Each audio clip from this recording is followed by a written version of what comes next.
ஏதாவது முடியாம ஒரு முகம் சுளிக்கக்கூடிய சூழ்நிலை வரலாம்.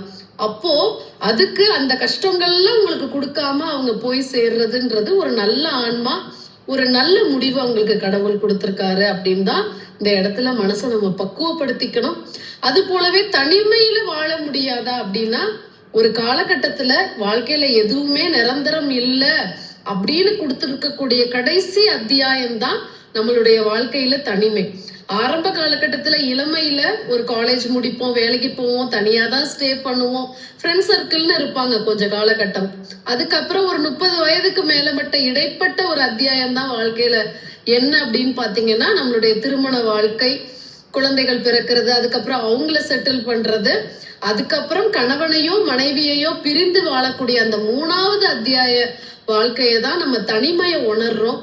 அந்த தனிமையையும் பக்குவப்படுத்திக்கிட்டு அந்த வாழ்க்கைய உயிரோட தைரியமா நமக்காக நாம இருக்கிறோம், நம்ம மனசாட்சி இருக்கு, நம்ம மனதைரியம் இருக்கு அப்படின்ற காலகட்டத்தோட வாழக்கூடிய அத்தியாயம் தான் அந்த கடைசி அத்தியாயம். அது நம்ம எல்லாருமே அதை மனதைரியத்தோட ஏத்துக்கிட்டு அதை சந்திச்சுதான் ஆகணும் அப்படின்றதுதான் நிதர்சன உண்மை.